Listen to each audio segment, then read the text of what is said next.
And in the last 24 hours of diplomatic tensions between Africa's biggest economies, Nigeria and South Africa, Nigeria has taken a number of actions in reaction to the xenophobic attacks in South Africa, including recalling the country's High Commissioner. Now, Nigeria has also pulled out of the World Economic Forum on Africa, which started in Cape Town on Wednesday. Other countries that are also absent are the Democratic Republic of Congo, Rwanda and Malawi. The good-naturedness of Nigerians is kicking in at this time, and the private airline has volunteered to send an aircraft from Friday to evacuate Nigerians in South Africa who wish to return free of charge.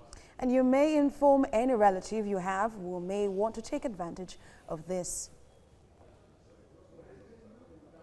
And with South Africa-owned businesses being attacked in Nigeria, the Inspector General of Police has ordered watertight security around embassies, foreign missions, foreigners and their businesses within the country. Now joining us via Skype from South Africa to discuss this is a researcher at the University of the Free State, Dr. Olushola Ogunubi. Thank you so much for joining us at this time. Thank you for having me. All right, let's look at the issues here. You are in South Africa. You know what's on ground there in that country. Can you paint to us a picture of what is going on and tell us actually what Nigerians are facing in South Africa? Okay, thank you so much.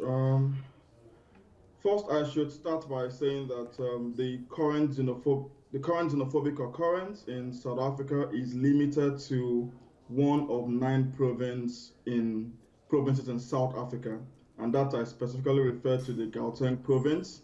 And you are also looking at the incidents being majorly 3 what they call metropolitan being affected, metropolis being affected, which is Tshwane, which is Ekurhuleni, and also Johannesburg. So I must first of all set the record straight that the xenophobic incidents in South Africa currently is not widespread as people have thought. There's nothing really happening in Cape Town where I am currently. There's nothing happening in Limpopo. There's nothing happening in Northwest and pretty much many places around South Africa. But it's widespread in these 3 provinces, these 3 metropolises that I've talked about, and pretty much also we should also say that we have records of 5 people dead, but none of these 5 persons reported dead have been known to be either Nigerians or foreign nationals. We're still waiting. I can confirm that 3 of these persons are South Africans. I'm not sure what the 2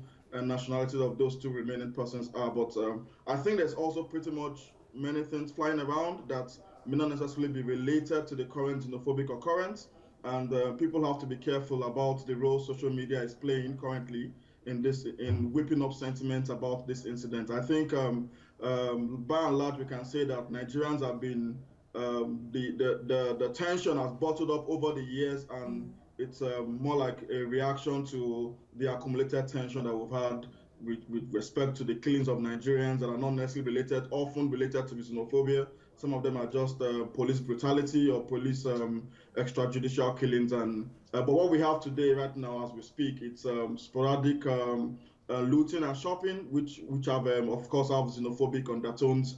And the government itself, it's unwilling to acknowledge the xenophobia attack, perhaps because of the implication this might have on the international image. All right, Dr. Ogunubi, this year is not the first time that we are having this xenophobic attacks on Africans, including Nigerians in South Africa.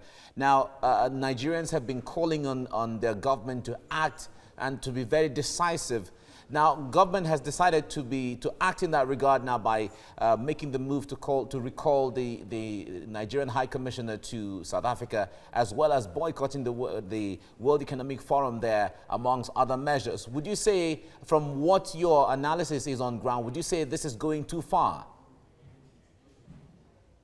Well, if I refer to this specific xenophobic incident, I think it's a welcome development, but in itself, perhaps I'm not also seeing so much on the TV, because the TV here, I think there's a limit to what they're able to show in terms of violence and violence display. And so there's a limit to what we also see on the TV stations here. And I cannot also verify some of the ones I see on social media.